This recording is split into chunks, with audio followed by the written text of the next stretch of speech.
of the Master is another model of prayer. Another model of prayer, which is Luke 10:38 through 11 and 13. Luke 10:38 through 11 and 13. I think what we'll do is read the end portion of 10, and we'll talk about that, and then we'll go look at chapter 11.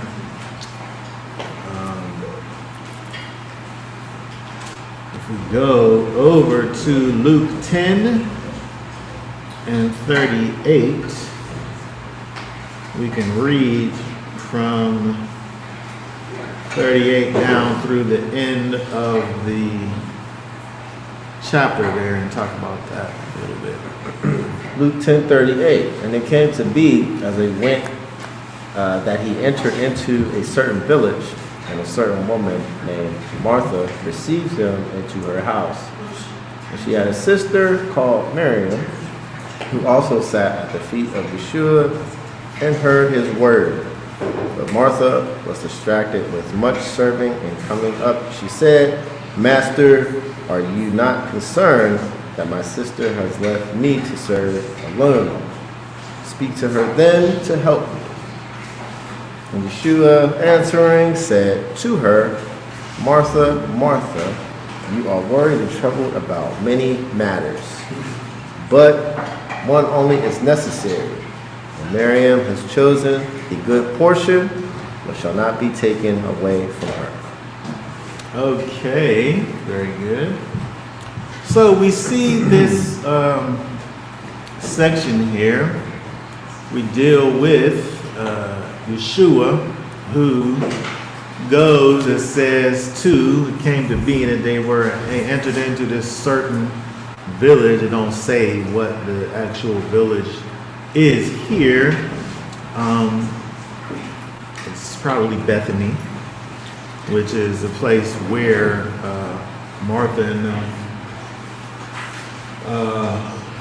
stayed. It seems as if Martha is, this is her place. Her sister lives there with her. Also their brother, doesn't talk about that here. A lot of the commentators, for whatever reason, believe that she, at this point, is a widow who is, has her sister and brother. They're living at this house, and so when we think about where it says there in 38 that a certain woman named Martha received him into her house, it seems as if she kind of is the lady of the house. Another thing that they talk about is that in the times prior to the destruction of the temple, when we think about the Gospels, the time that they was written, most of them were, some years after the things that we read about in those in texts. Sometime after that, and so I'm saying written down, and so, but the way that they talk about the atmosphere as related to the disciples and those closely connected to the disciples, they, for the most part, kind of were, they were kind of hiding a lot. They kind of kept things kind of on the down low. And so, obviously, when Luke was written, this was after the fact, but a lot of the commentators, when they talk about the way that things are oftentimes written saying things happened in a certain village and not naming the village. Or saying was a certain person, but maybe it'll name the person who, by the way, has a familiar name, where they could have just said Jane, right? Where it's non-specific, and Jane, who lived in this one place. When they speak in this way, it's kind of like they did it so much when it was needed to do it. When it came time for them to write the things down, they didn't always give you all of the specifics, just kind of out of a force of habit of the way they talked about things, keeping things kind of on the low. Again, there's a big time span between. By the time this thing was written, there wasn't any danger, let's say, against the people, because those times had already came. But when you do something for a long time, it kind of becomes like a habit. And so that's just one reason why they talk about this, the way that they sometimes talk about the people in these verses, and where it says like a certain village, this one certain woman. But when we look over here, especially at verse 40,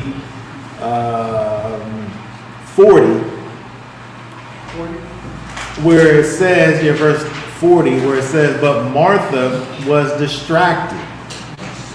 She was distracted, while the sister, in 39, she was over at the feet of Yeshua, hearing the things that he's saying. Yeshua, he's speaking, he probably always was saying something profound, and whatever he was talking about probably was always meaningful. I can't imagine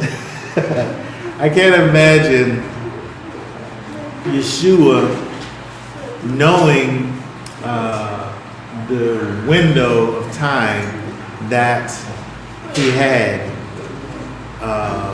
the thing that he knew that he had to do. I can't imagine him just having just meaningless speech. Like him just sitting around talking about something that didn't mean anything. Like I feel like every time that he spoke, there's something that you was able to gain from him speaking. And the way that he talks here, even here, makes it seem like that's the case. Now, if we look at verse 40, again, where it says, but Martha was distracted. What is that word there that's translated as distracted, verse 40?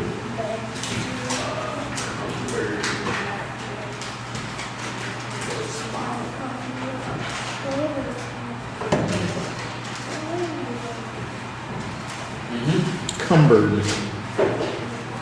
The King James says cumbered, but the word it says to drag all around.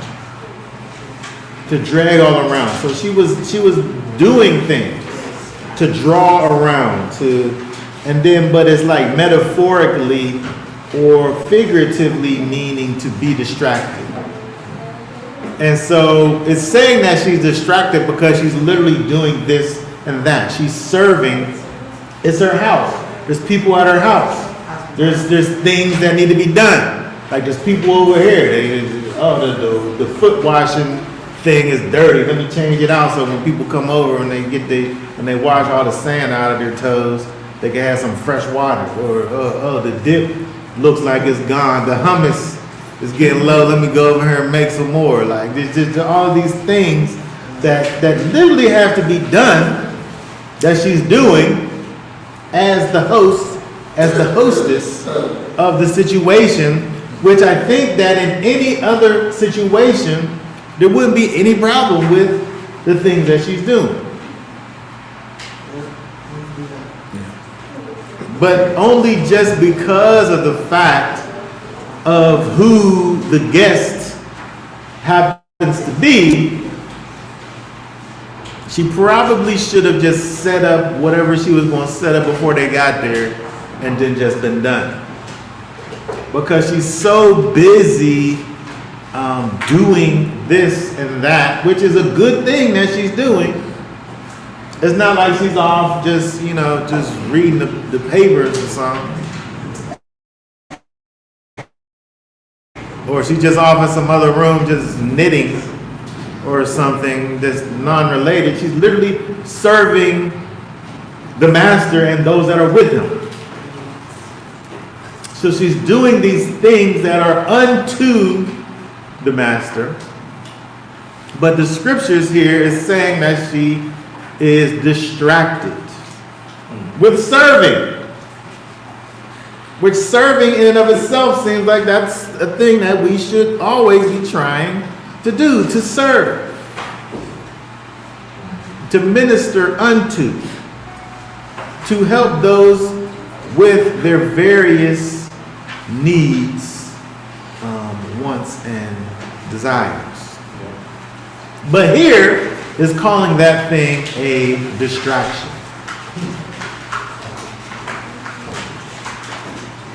But again, it's only because of the fact that Yeshua is there. And so it's interesting when we look, and she has all of these things to say. She goes to Yeshua like, I'm sitting there running all over the place, and my sister, she's sitting there, she ain't doing nothing. She making me have to do all of this stuff on my own, she said. She trying to figure out how come Yeshua ain't trying to get Mary to get up off of her situation and help. And she know that she ain't able to just say to Mary to help, so she trying to get somebody else to come in. Could you just tell her to help me? Like,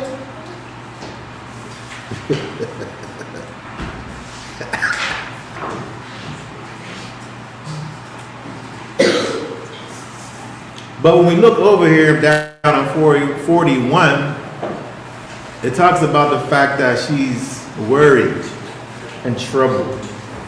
She's anxious, right? And she's distressed and disturbed about all of these things. But the most important thing, actually, she's not worried about.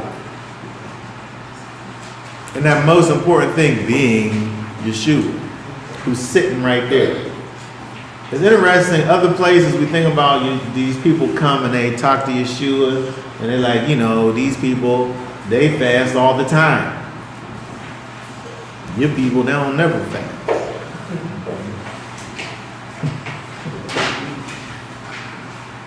Right? But Yeshua's answer to those things is basically the same as what we see over here. Yeshua, again, understands that his time here in this capacity is limited. And so it's necessary for those people who really are going to be those ones to continue on the thing that he started. It's necessary for them to get all that they can get, while the getting is good, because soon he's going to be gone. So it could be that if it wasn't like his time was so short, then she could go help Mary could go help Mark. Maybe.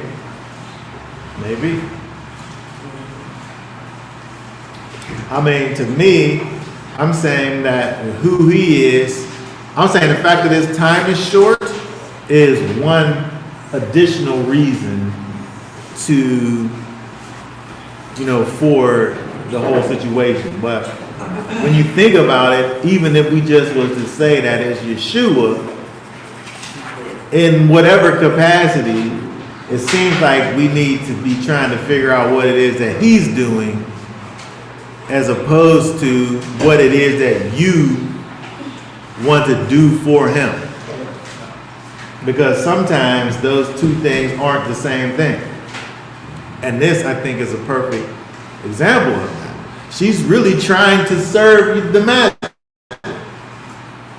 But as far as he's concerned, the thing that she's doing isn't part of what he's doing there. Like he's literally in the mode here of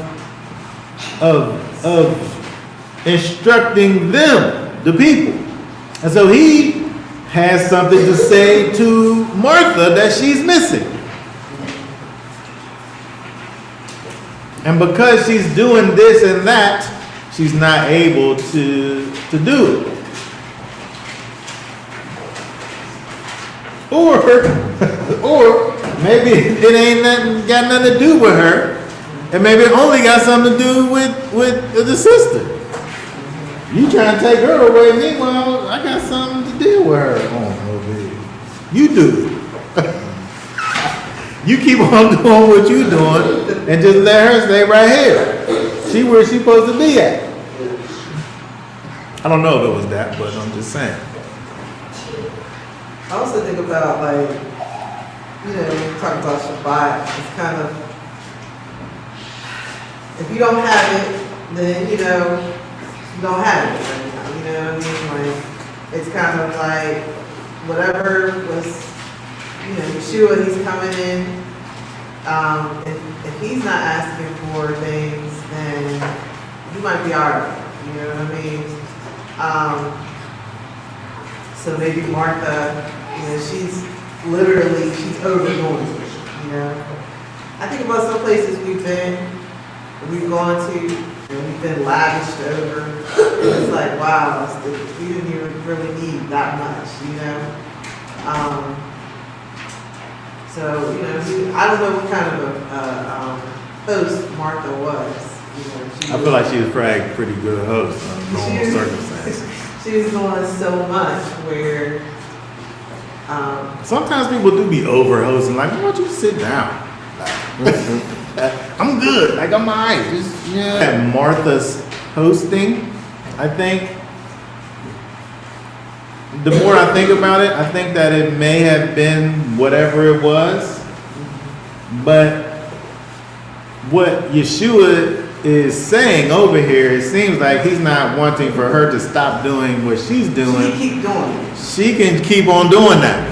That's how she serves. But just don't try to bring Miriam over into what you doing. It only takes one of y'all to do it. Like, this is her form of worship. Martha's form of worship. Miriam's form of worship is just to receive. Yeah.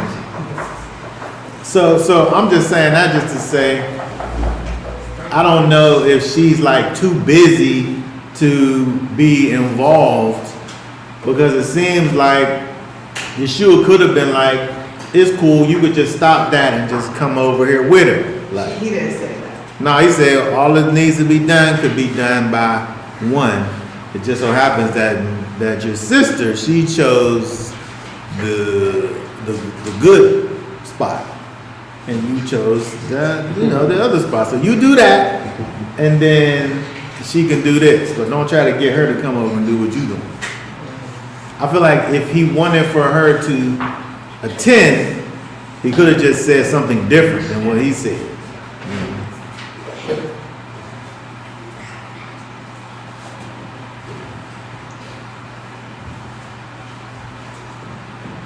Was you gonna say something? I was, but after what you said, I kind of took it back. Sorry. I was looking at it as a little differently. I thought Martha was, if her sister would help, she could actually have time to sit down and listen. But since she had to take on the whole task, she's too busy to be able to sit and hear what the master had to say. So she thought, in fairness, if her sister helps, then the task can be done and they both can listen. But what you said is a little bit better, that the sister chose to just not host it all, but just listen to it actually. Because that stuff can be done later, because his time is, like you said, limited. So her older sister chose to be a host, while she chose the better part to listen to it and ask about it. Which I guess, I think when we think about the actual things that he's saying, when he deals with this idea of choosing, like you chose the thing that you decided to be most for, or the thing that you chose to do the most, you chose that thing. And so now you know, that's what you chose. You chose to be the one to just keep on doing the things, whatever those things are, which, you know, probably for the most part were in fact necessary things. But from the beginning, it seems Miriam, she chose something too.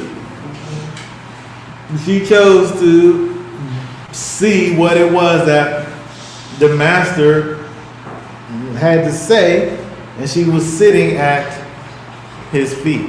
I mean, when you think about it, when you really think about it, think about like the Shabbat.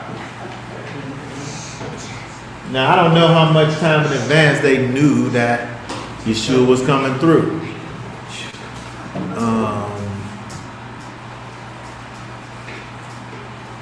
But when we think about the Shabbat, you know, we know it ahead of time that it's coming. So when we know about this thing that we're about to enter into, when it's here, we don't have to get ready because we've already done that. So now we can enjoy it fully because we've already prepared ahead of time. And so you could say that maybe they you know, in preparation for him to come, they could have just did all of the things before he got there. I mean, you would think that he would probably have to have sent some type of notice, because you go there and what if they ain't even there? Well, you got to know the people is even going to be there when you're going to go there. I mean, that's what I would think. I don't know. Again, where they were was they were in close proximity to Jerusalem there in Bethany. And so, you know, when we just looked and seen from before, when they were in, you know, coming away from, you know, where the temple was and all those things, when they were down on this side of things, you know, this was kind of a place where they would be. But I'm just saying, like, it says a lot about the idea of preparation and preparing for things, because if she would have known, I don't know if she did or if she didn't, but if she did know, you know, you could potentially do all those things ahead of time if that's what you wanted to be doing, so that you're able to, you know, see what it is that he has to say. Which again, you know, if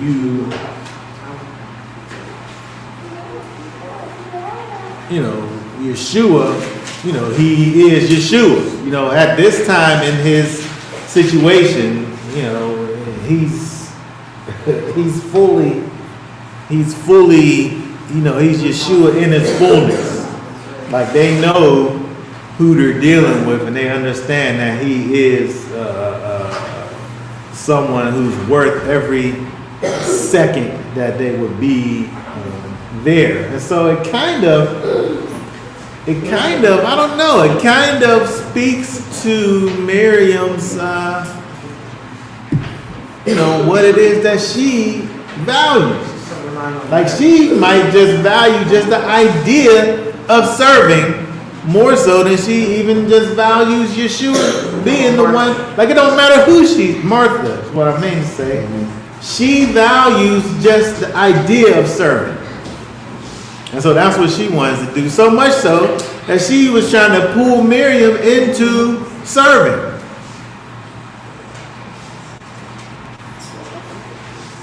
I think Martha would have been serving if they had everything prepared, planned out, you know, laid out. She still would be. That her mind was on many matters. I think she just wants to just serve. And I think when we think about that in terms of trying to kind of bring some practical application to some of this, think about the idea of some people just like to just serve. And worry about You just like to just be doing things, just doing things, just busy, right? But are you really focused on the master and whatever it is that he is actually trying to do? I mean, because I'm just saying, if it was me, I'm saying, you know where everything's at, you can just get it. You've been here before, and if you haven't, I could just tell you, yeah, it's just right over there. Right, I got to be able to see what's going on with Yeshua over there. Like, it's like the thing in and of itself that she's doing is not a wrong thing, but you're able to kind of see where her priority is, and her priority isn't necessarily Yeshua, it's the idea of serving.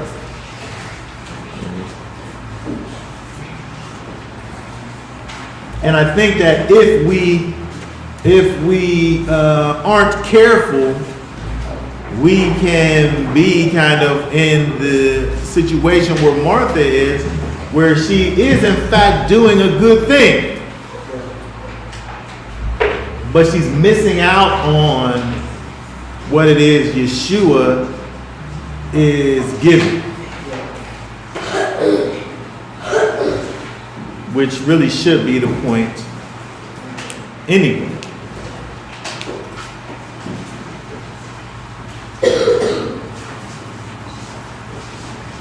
Okay. All right. Does anybody have any thought? Oh, yeah.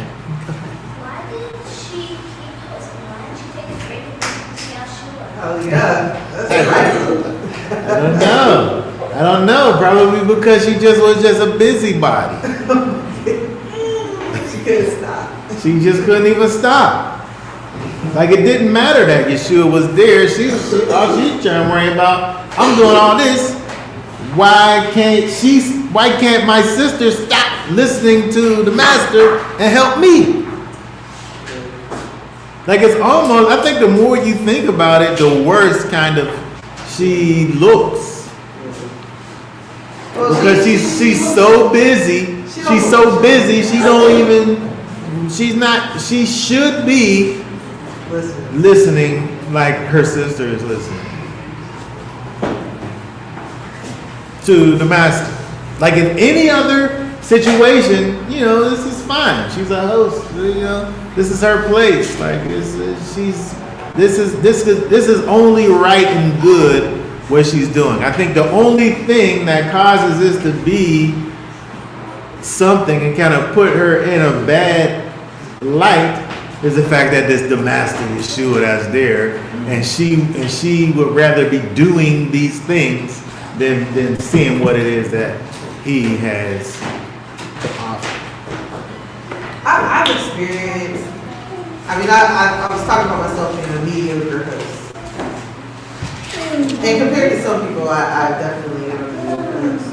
But I remember the Sukkot at our most beautiful location, Sukkot, that we can't ever get back to again until the next director comes along. He doesn't remember us, hopefully. But that's Sukkot. I was stuck in the building the whole time going to the grocery store and doing this and doing that, all these things happening, and taking someone to the hospital, coming back and taking them to the hospital. It was a lot, right? And I didn't even get to enjoy the grounds. Didn't even get to go down to the lake. Didn't get to see the captive deer. I forgot about that, dude. Right? I didn't get to. I didn't It was really a get to- sad sight. It wasn't nothing. They was in captivity, deer in captivity. It was really weird. I didn't get to do the, all the wonderful things on the grounds because it was like I was so concerned about everybody having a good time. And, looking back, I'm like, wow, I really missed out. You know what I mean? So I don't, again, I don't want to, it's not bad mouthing Martha, but the people probably enjoyed themselves a little bit more because of all the stuff she did. I don't know. I feel like she can be bad mouth. I feel like she can be bad mouth. I think that when we look at her, I think that the simple fact that when we look at, and mostly because of what it is that Yeshua is actually saying. You're worried and troubled about many matters. But if we think about it's like Yeshua is in her midst. And she shouldn't really be worried and troubled about anything other than whatever it is that he's talking about, which is probably something magnificent. I mean, if it was me to refill the hummus, she could have probably been like, can you refill this hummus? To who? To Yeshua. I mean, he could have just been like, more hummus. Oh, you talking about like a miracle or something? Yes. Hey, this water is dirty from all these people coming to the house. Can you make this water clean? I'm just saying, like, in that respect, maybe everything could have been handled by even the master. I'm saying that I think that her focus should have shifted once it was time to shift. Once everything was settled, once he got to the point where he's there and, there's obviously Mary and whoever else at his feet. I think at that point it was time to shift her focus from doing things to the master. I think if we're to think about what we're able to learn from this, that really is to, not just to be doing just for the sake of doing, but having an understanding as to what it is the master would have for us to be doing and doing that thing, whatever that is.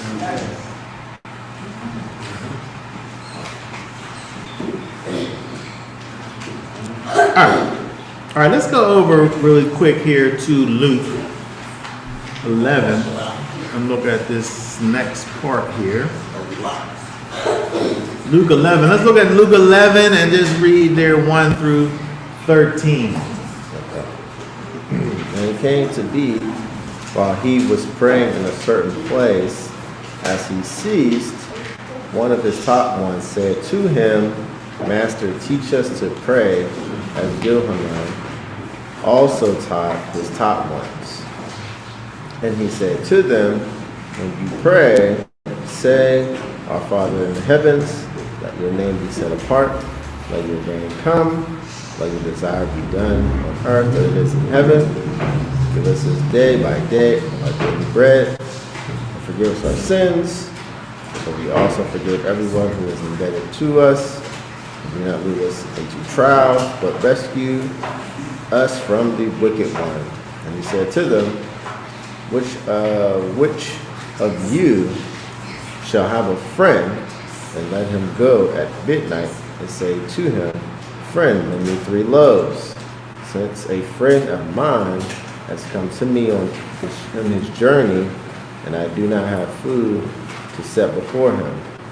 Then the one inside answering says, do not trouble me, the doors are already locked, and my children are with me. My children with me are in bed. I am unable to get up and give to you. I say to you, if he does not get up and give to him because he is his friend, he shall get up and give him as many as he needs because of his persistence. And I say to you, ask and it shall be given to you, seek and you shall find, knock and it shall be opened to you. For everyone asking receives, and he who is seeking finds, and to him who is knocking it shall be open. And what father among you whose son asks for bread shall give him a stone? Or if he asks for a fish, shall give him a snake instead of a fish? Or if he asks for an egg, shall give him a scorpion? If you then, being wicked, know how to give good gifts to your children, how much more shall your Father from heaven give the set-apart Spirit to those asking him? Okay, very good. All right, so I think that when we look at this over here, we could look at this and think, well, he began with this whole thing with the prayer thing, and then he goes into this other thing later about this parable thing. And he's thinking about these things separately. But when I look at these things, I feel like these things, they go together. One thing builds off of the other. Now, when he begins over here in the beginning part of the chapter there, it talks about the fact that one of these disciples are asking him about how it is, teach us to pray. But not only teach us to pray, as Yochanan also taught his talk. And so it's interesting when we think about this point in the situation. Yeshua at the Sermon on the Mount taught his disciples that was there at that time how to pray. And so if you was there, you already heard this already. But, as time goes on, and again, there was this gathering of the 70 disciples and the sending out of the 70 that were gathered, over time he has accumulated more folks. And so it's seemingly so those that were at one point with John now are over here with Yeshua, or that know of what was going on with John. Those ones are now with Yeshua, who weren't here with him however long ago it was whenever he had this whole Sermon of the Mount thing. And so he has to then tell them, something that he says already previously to these other ones. And I think, again, connecting what he's saying at the beginning to at the end, when we think about how it is that he tells for them to pray, he begins with this whole idea of addressing the Most High as Father, our Father. And so when we think about this, from Torah perspective, you don't really see the Most High being referred to as Father in the Torah. In the Tanakh, really. For the most part, this is a thing that Yeshua is a way that he is referencing the Most High, and not only that he's referencing the Most High, but he's helping for his top ones to think about the Most High in that way as Father, helping us to be able to understand the way that we are to think about the Most High, one who is a provider, a protector, one who is worthy of honor and reverence and respect and fear, right? And so when we think about the Most High as Father and refer to him as such, it helps for us to understand our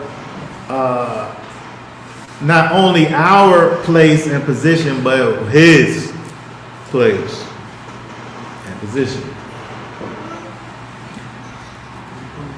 And so we see where Yeshua, where he's speaking to these disciples and helping them for to understand, you know, when you go in prayer, first of all, having that be kind of at the forefront, kind of reiterating, kind of declaring the Most High and putting him in his rightful place, and also understanding that first and foremost,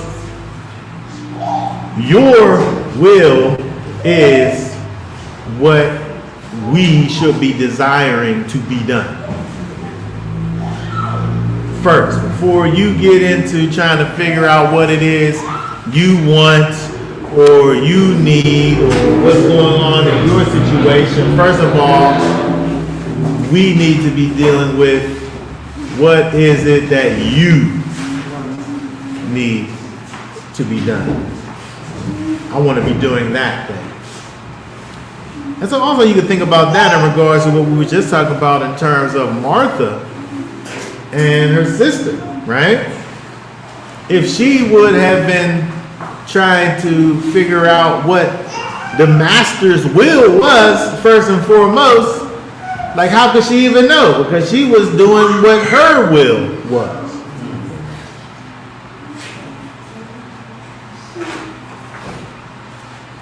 Right? And so he's saying, first of all, first and foremost,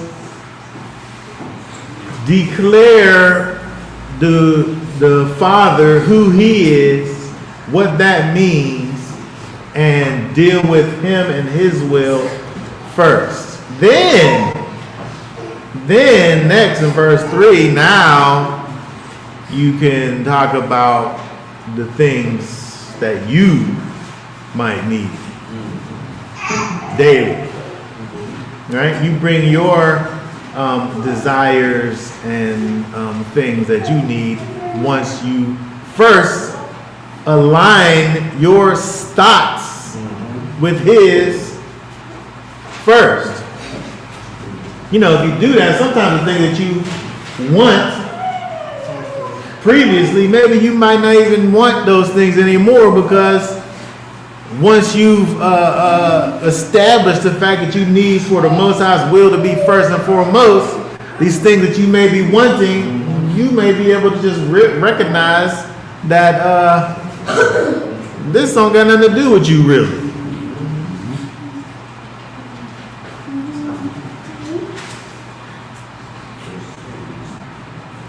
And then obviously we have the aspect of forgiveness. You know, we always need to make sure that we're in right standing with the Most High, letting us understand that he calls for us to be in a right relationship with him at all times, so we can't have things just loose, hanging. So we have to have that idea of forgiveness involved, and then also protection, right? Where it deals with the idea of not being led into temptation, rescued from the wicked one. But then when it gets down to the end where it talks about this whole idea of a friend and asking and all of this, again, I feel like this is something that is just helping us to understand more about going before the Father, because first of all, when it says over there in verse 5, in terms of, he starts this thing by saying, which of you shall have a friend, and then go to him at midnight talking about, can I get 3 loaves at midnight? And so if we think about going back, like referencing back to the prayer, we think about this idea of verse 3, give us this day our daily bread. That's something that you're dealing with kind of at the beginning of the day. Like when you're starting off the day, you're worrying about all the things that you're going to receive throughout the day. Not at the end of the day, whenever the day has already passed. And so when we look over here again, back when he brings up this idea of this friend, you going to him at midnight and asking for something at the end of the day. There's a lot of things too. It's 3 loaves. Like, can I get like a slice of bread?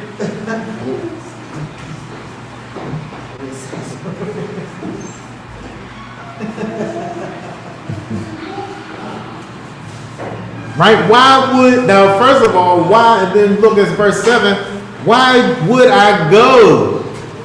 There's 2 ways to look at this. Why would I go to someone at some opportune time and then try to receive something?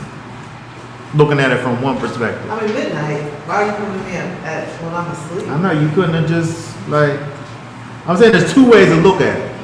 The one way is from your perspective, talking about dealing with someone else.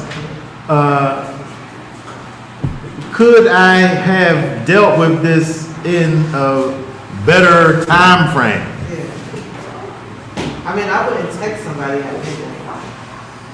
Talk about texting. Well, I wasn't talking about texting, but Well, I have different thoughts about texting. It's just a text. Like, it's not, the phone call is different. I don't have to answer right away. It's just a text message. It's there. When I see it, I can yeah, respond immediately or not respond. okay. It's different from a phone call. So you're right there. Or it's different from you ringing the doorbell. Like, you're right there. But I'm saying that from one side, you think about how the way that you think about another person and their space or whatever, when in the days of landlines, calling somebody like after 9 o'clock is just like, that would just be crazy to me. Like calling somebody's house, like after that time, it's just like, why? Like it has to wait until tomorrow. I'm saying in that time, that landline time. but on the other side of that, as the receiver of it, if it's somebody who you have a particular relationship with, if that happens, oh, it's you. Like you pick up the phone, like, who's this? Oh, then it's you now. It's another thing. So, which is the other part. And so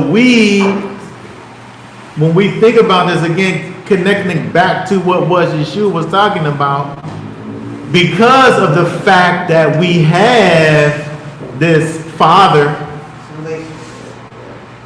right? This Father who we're able to go to, even if it is that time at midnight, He's able to answer. Right? Even if it is that time where I've been already put the kids to bed, he's able to answer. But you can't never know. You can't never know unless you ask. If you never ask, the door, the answer will never be answered. Yep. Right? If you never knock, the door will never be open. If you never look for the thing, you'll never find what it is that you're looking for.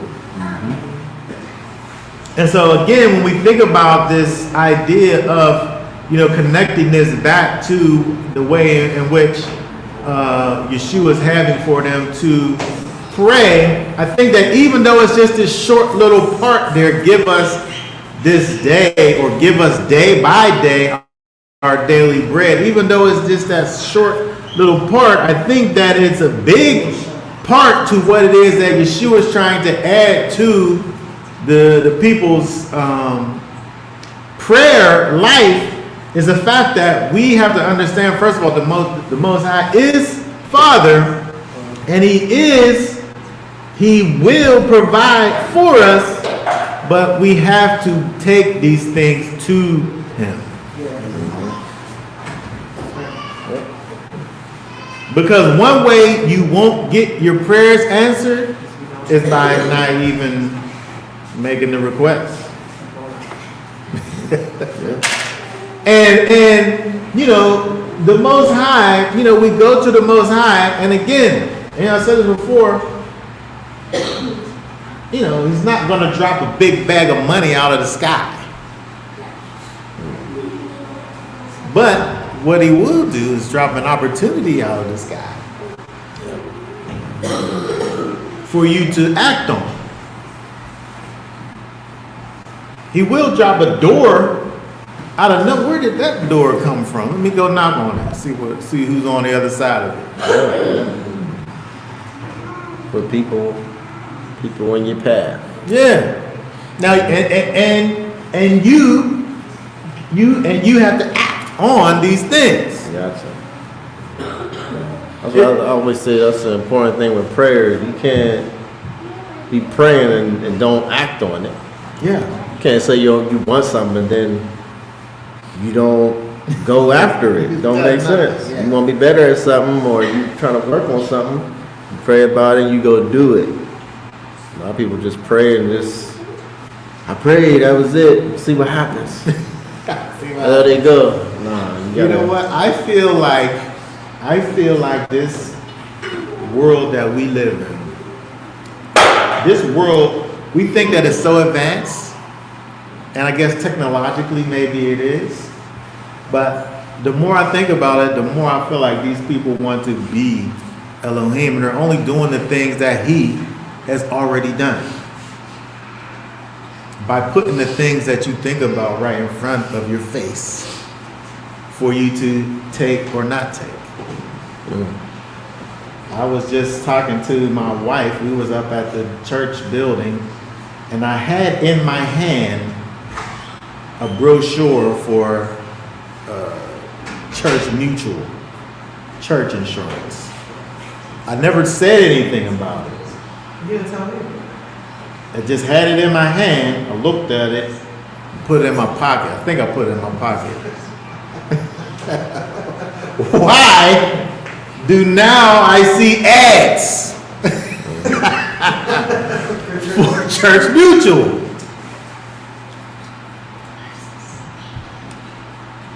But I'm saying that when we go to the Most High and present to Him our requests, the things that are the desires of our hearts, what He provides for us is opportunities to bring those things, those thoughts, those desires to life.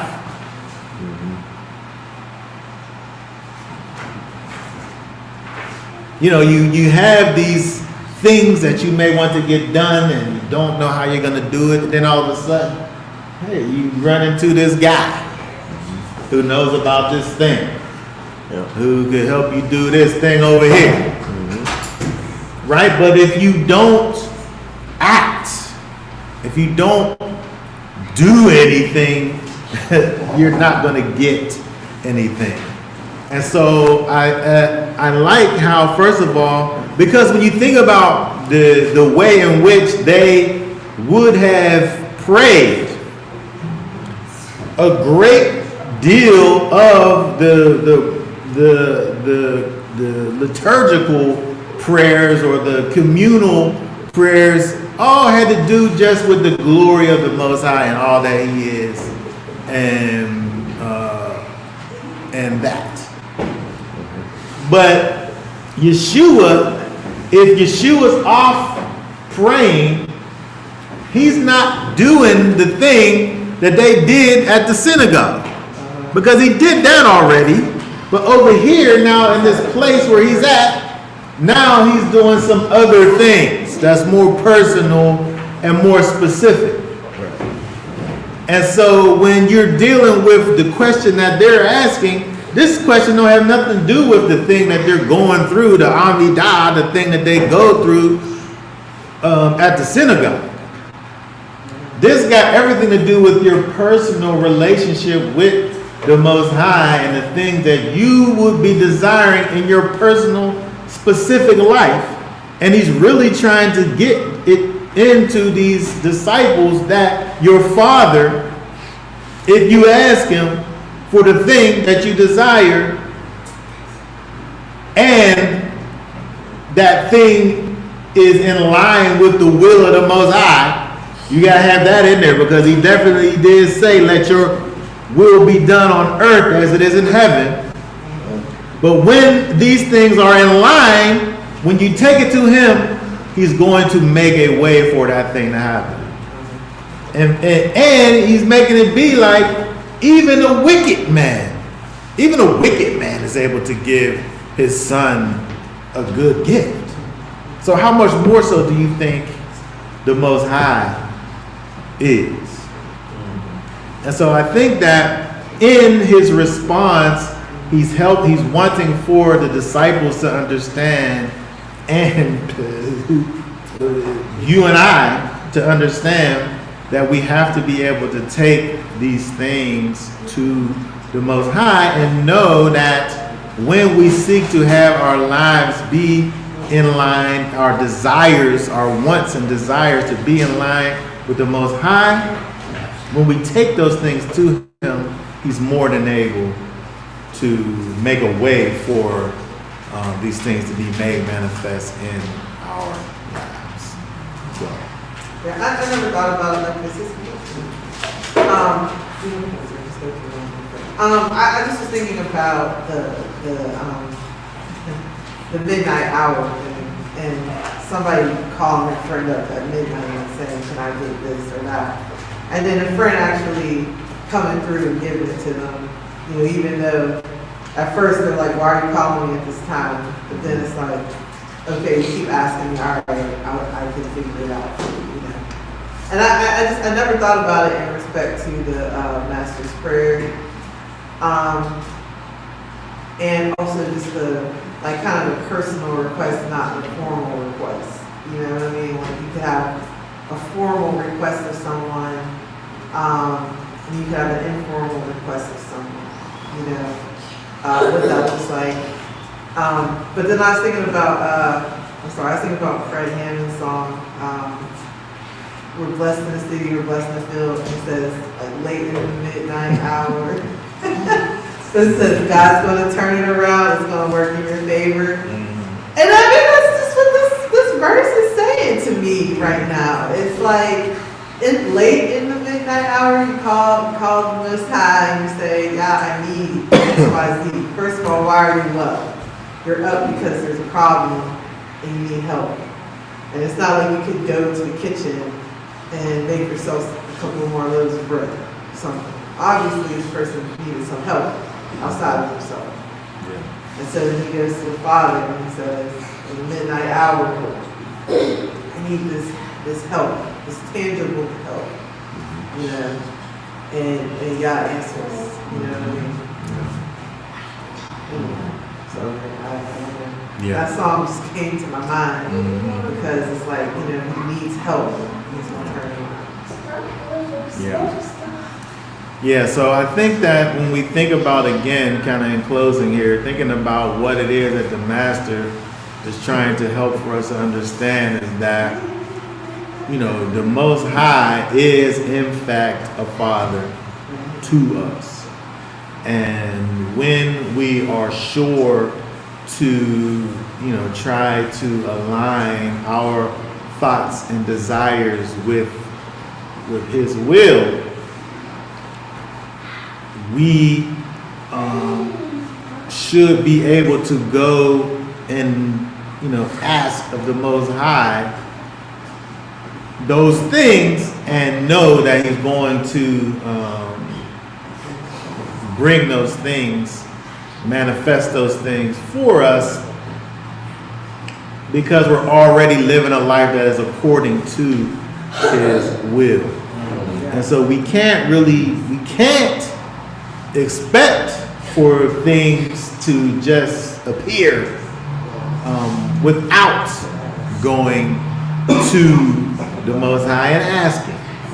Right? We can't expect to be able to find answers to things if we've never taken those things to the Almighty and asked Him where these things are. No, Right? sometimes you will pray and it'll appear.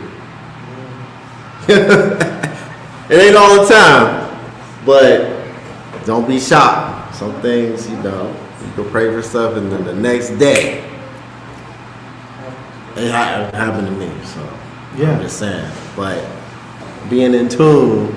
But it's about going to Him for Yeah. that thing, whatever that thing is. Yeah, Which I'm just saying that we have to be sure to do that part.